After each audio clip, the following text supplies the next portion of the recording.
I'm back on Shadow of the Tomb Raider, and I'm going to talk about the HDR performance of the monitor. This monitor is VESA Display HDR 1000 certified, which is one of the higher levels that VESA will certify for on LCDs. So its so-called AMLED panel has 576 dimming zones, and these are very reactive dimming zones. That is to say that they react very quickly to changes between light and dark, certainly if you're using the average or fast adaptive dimming setting, and I will remind you about that shortly. I know I covered it in SDR local dimming, but it's worth going through it again now I've got HDR active. I'm using an NVIDIA RTX 3090. I tested with HDMI 2.1. I'm using DisplayPort 1.4 at the moment, very similar experience with both. I also tested with an AMD RX 580, and if I had AMD FreeSync Premium Pro disabled in the OSD, meaning I wasn't using adaptive sync or I wasn't trying to use any sort of VRR on the AMD GPU, it looked very similar to what I'm seeing and talking about with NVIDIA. However, if I had AMD FreeSync Premium Pro active, it uses an alternative HDR pipeline. It's still HDR10, but the tone mapping's different, and basically it just messed everything up. It looked really washed out, completely flooded. It didn't look like it should, and I don't know how much of that is down to the FreeSync Premium Pro pipeline and how much is down to the fact that is an old GPU, the RX 580. It doesn't even support DSC, although it didn't matter if this was enabled or disabled in the OSD, the DSC setting. It didn't matter if I was using HDMI or DisplayPort, and I tried various different refresh rates as well, and the same thing happened, so quite curious. The usual HDR10 benefits apply. That includes 10-bit color processing, which is where HDR10 gets its name from. Enhances the nuanced shade variety, so there is a greater variety of closely matching dark shades, and this gives a natural uplift to shadow detail. And it also allows the monitor to put its color gamut to potentially good use. It also allows a superior variety of closely matching bright shades, so you get smoother gradients, more natural looking weather effects, particle effects, that kind of thing. But before going any further, I think it's time to throw in some figures and talk about the brightness capability of the monitor under HDR. So this looks a bit busy, I appreciate that, and if you are colorblind, I apologize in advance, this will look just very confusing. But the three lines that are clustered together, they are this monitor running different local dimming settings: low, average, and fast.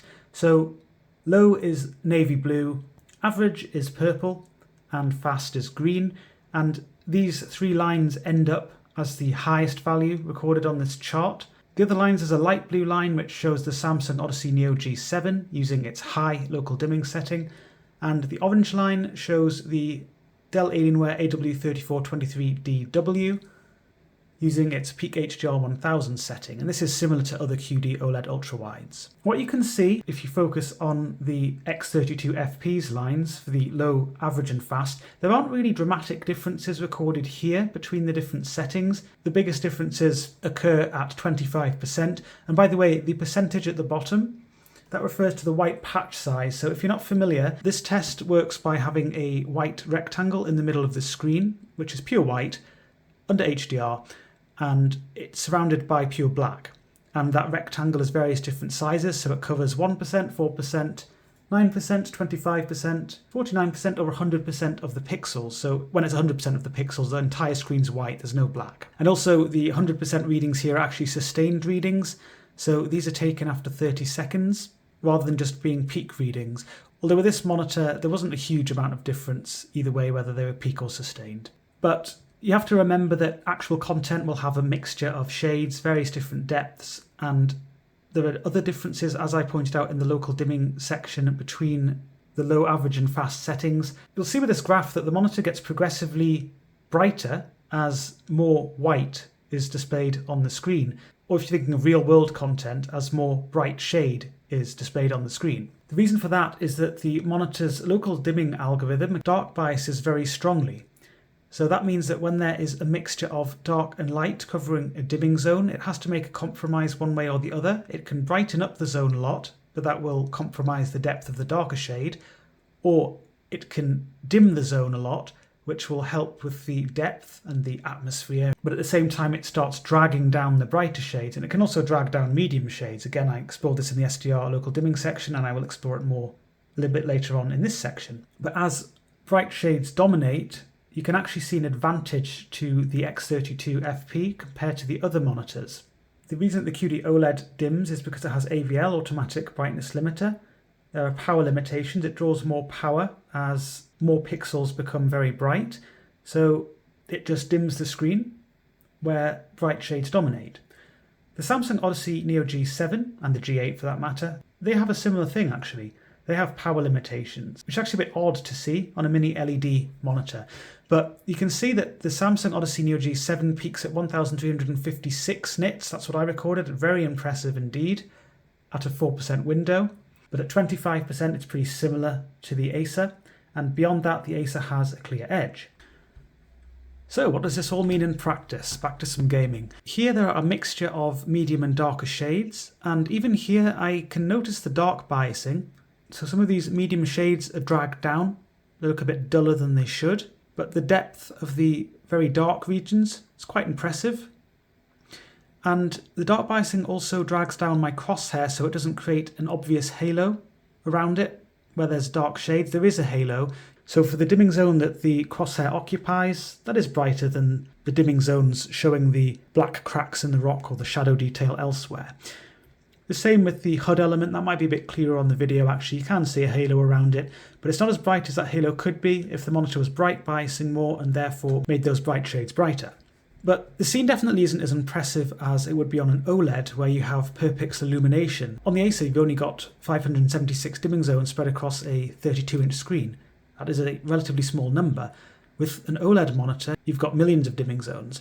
So it is able to make those darker shadow details exceptionally deep and dark. There's no haloing. It can make the medium shades the appropriate depth as well. So everything just stands out better on the OLEDs. But if I compare what the monitor here is showing to what most LCDs show without FALD, full array local dimming, or mini LED solution, then the Acer is definitely a lot more impressive than that. But the bright content there is nice and bright in comparison. It can show that brightness at the same time as nice depth for the darker shades. It isn't super bright, this bright area, because the sun isn't streaming in. It's not actively illuminated in that way, so to speak. So the monitor's not even trying to pump out its maximum luminance, and it's not. It's sort of around 400 nits or so, although it varies depending on where you're looking at it from. But I'm just going to dive into the water, and I will show you some other scenes for a bit of variety, and I'll also show you a little bit of Battlefield 5 for more variety.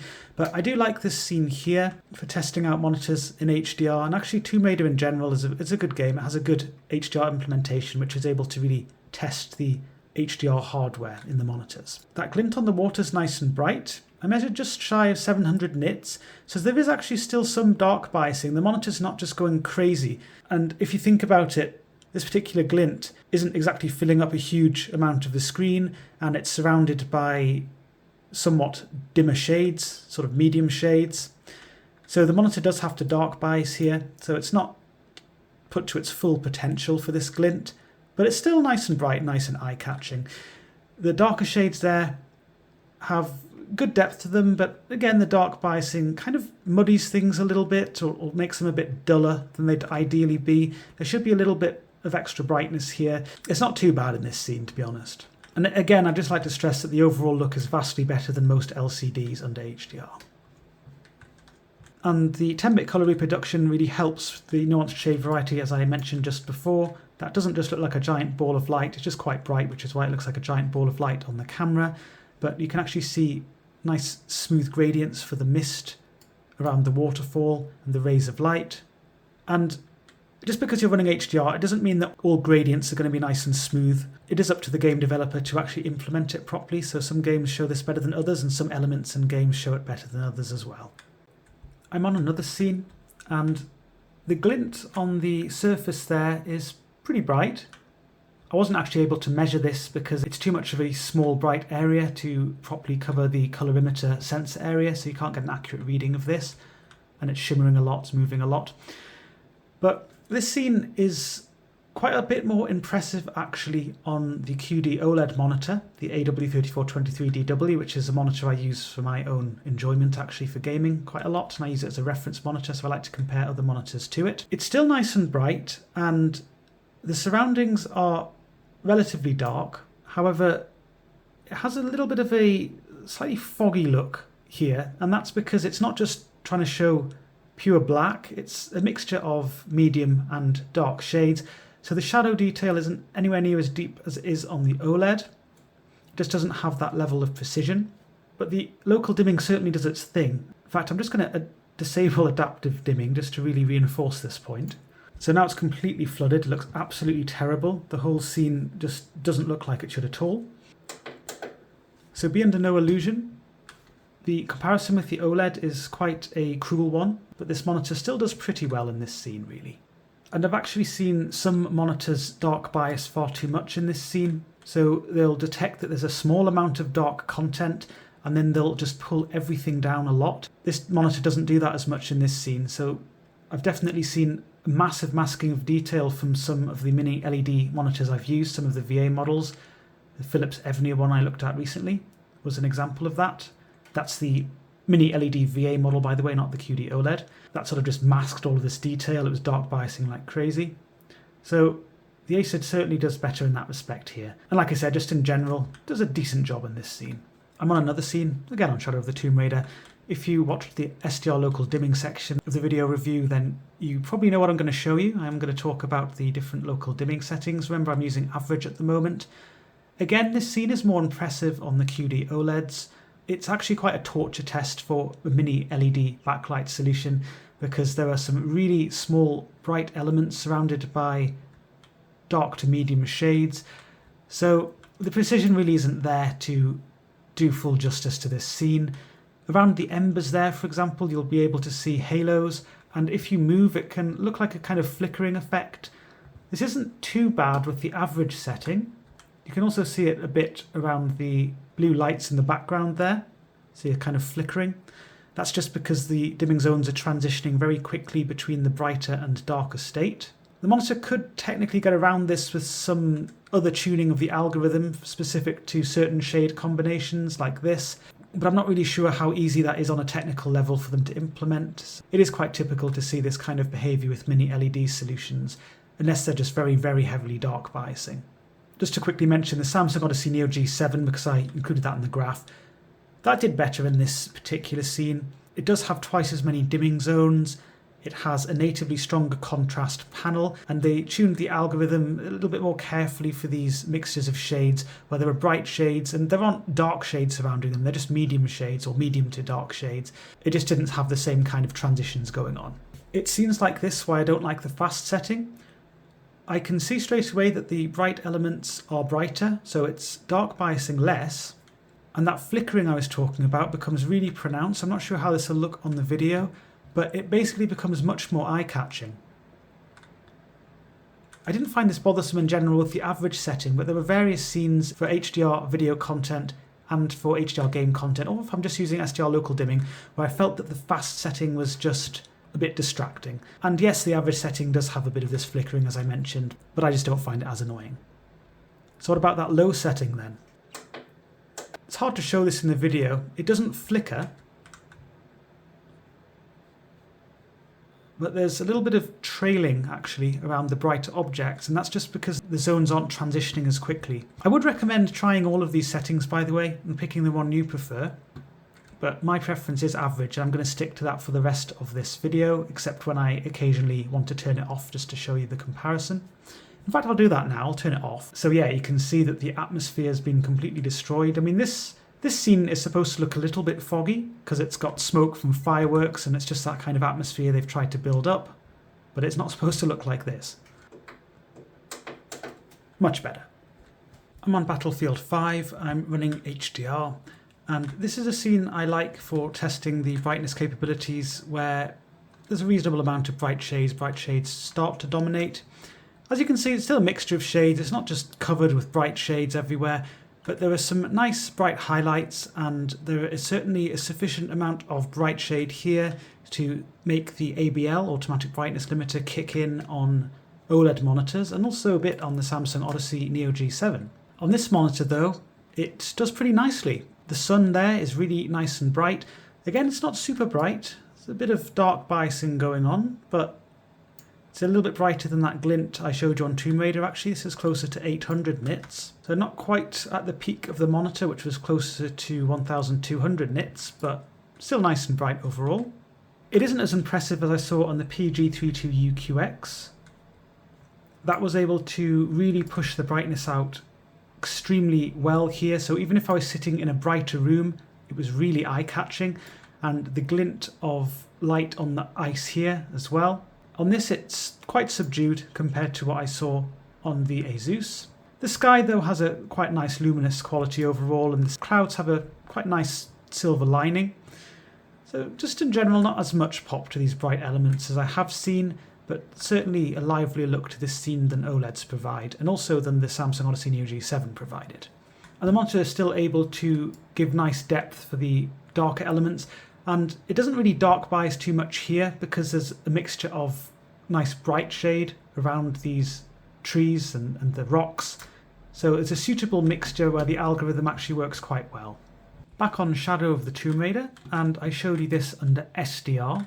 Now under HDR, the depth of some of these dark shades is more impressive actually, but again it doesn't have the kind of inky depth that I see on OLEDs. However, it isn't just black. It might appear that way in the video, but there are actually some subtle details, some little bones, some little skulls, and the monitor's trying to display them.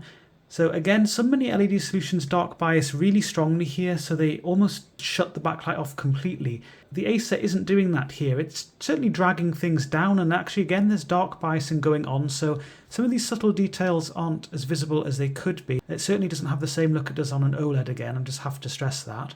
But I think the compromise it's made in terms of the detail level and the depth here works pretty well actually, given the number of dimming zones it has. However, the dark biasing does drag down some of the other shades, so more centrally the wall at the back there, and the skulls here, when I'm zoomed out a bit at least, they just look duller than they should. They should have more pop to them.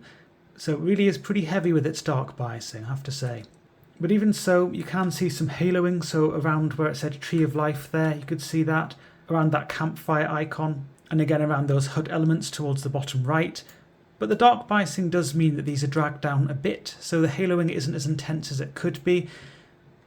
That's basically the story of this monitor under HDR, to be honest. It dark biases strongly, and in some scenes and for some elements in scenes I would say it probably dark biases too strongly. However, in doing so it does maintain relatively good depth and atmosphere, and it avoids widespread and obvious haloing. Again, that's not to say there isn't any haloing, just that if it bright biased more, there would be more haloing. And I know some people find the haloing quite annoying on the Asus PG32UQX and the ViewSonic XG321UG, for example. They have a more powerful and brighter backlight with twice as many dimming zones, but they bright bias a lot as well, so that does bring out the haloing. Some people, though, they do like the extra brightness, so it just sort of depends. It's really personal preference. I would have preferred that actually if they had a setting on this monitor where you could make it bright bias a bit more. I know I could go on at length about how they could retune the algorithm for some scenes and some elements, but it gets a little bit complicated, and I do understand the compromises they've made. But anyway, if I pause the game, this might give you a nice idea of the haloing. You can see that or hopefully you can see that the depth of the dark shade there is much better than close to where it says escape close. This is again with a bit of dark biasing, so the escape close and the white text in general isn't as bright as it could be, so the haloing is again not as extreme as it could be. And I'm just going to turn the local dimming solution off, just for kicks. So yes, the entire backlight is at a high level now. It does not look pretty at all. I mean, the camera's exaggerating a little bit because of the exposure levels, but to my eye it looks quite terrible as well. Much better. I'm on another scene on Shadow of the Tomb Raider. I'm actually going to talk about colour reproduction rather than contrast now. So under HDR, the monitor can put its very generous gamut to good use. Unlike under SDR, the developers don't have sRGB in mind. They have much wider colour spaces such as DCI-P3 and even Rec 2020, a huge gamut, in mind. Just as a reminder to show you the DCI-P3 coverage capability of this monitor. Again, extension beyond DCI-P3, so there's encroachment onto Rec 2020. I have to say though, the vibrancy level is good. However, it's not as strong as I would expect given how generous the gamut is, and if I compare to, for example, Asus PG32UQX, the Acer does give a bit more of a subdued look to some of these green shades, for example. It actually is mainly the greens where I notice this, but I don't think the dark biasing is helping much.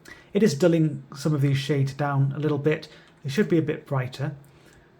And actually the dark biasing is pretty heavy here, for example, and that subdues the oranges of these fruits or berries. They don't look bright and saturated. They do have good saturation, but they just look a bit dimmer than they should. But I look at Lara's skin. That looks nice and rich. It looks as it should, really, although it does tend to look a bit better if the monitor isn't dark biasing so much, so it's a bit of a brighter scene. The flowers there stand out nicely as well. Actually very nice blue shades. The dark biasing doesn't seem to have much of an effect here, and the colour gamut does seem to be put to good use for these blue flowers. Very nice pop to them. So anyway, what I was trying to say with Lara's skin though is that if you remember under SDR I mentioned about all of this oversaturation, so the greens are more muted where they should be, but there are still some nice lush and vibrant shades mixed in, so things are just toned down. The sky blues are toned down so it doesn't look so cartoonish, it looks more in place. Skin tones don't have the overdone, overly sun-kissed look that they had under SDR using the full native gamut, and that's again because the developers are actually targeting these colour spaces. The woody tones as well, these have too much of a red push under SDR, whereas they're toned down under HDR. The golds on Lara's dress are quite nice as well. They look quite nice and appropriate under HDR. So yeah, it's just some of these green shades mainly that I feel have a little bit less pop than I'd expect given the colour gamut. The multicoloured stripes on this, by the way, with the light shining through it, they're quite nice. They look quite dull on the video, I can appreciate that, but to the eye they actually look brighter and quite nice. Good level of saturation. The oranges of these dresses are good as well. The oranges and reds look appropriate. So do these berries. But in this scene, again, the dark biasing does dull some of the shades a little bit, so the oranges of the dresses now look a little bit darker, a little bit duller than they should. I'm not saying they look washed out, by the way, just saying that the dark biasing is having an effect. And these lily pads look nice as well. They have light shining on them and the dark biasing isn't as strong. So I certainly do feel that the dark biasing is impacting some of these shades. These nice purple flowers don't look quite as vibrant as I've seen on some models either. And of course they aren't green shades. The yellow of the clothes or the towels in the background, nice as well. Have a good level of pop to them without being completely overdone and too much of an orangey red shade as they appear under SDR. Well, not really a red shade, but just too orange. Fire looks nice as well. Some nice rich oranges and yellows without looking overdone. Vibrant but not unnatural looking. I was desperately trying to find this fruit here. The greeny yellows, they do look quite nice, but again, not quite as impressive as I've seen on some monitors. Actually, the QD OLED shows these particularly nicely. So yeah, overall, I definitely feel that this monitor has a lot to offer under HDR. I do feel that the dark biasing is a bit on the strong side. Some people won't like that. I would have liked to see more flexibility or perhaps slightly different tuning of the algorithm. But I do understand why Acer's done what they have with the dimming zones they have on an IPS type panel. That's quite limited, that combination. The colour gamut could have perhaps been put to slightly better use, although again the dark biasing might be the main culprit why some shades look a little bit more subdued than they should. But overall, a decent level of vibrancy, a good atmospheric look to darker shades, and some nice bright eye-catching elements as well.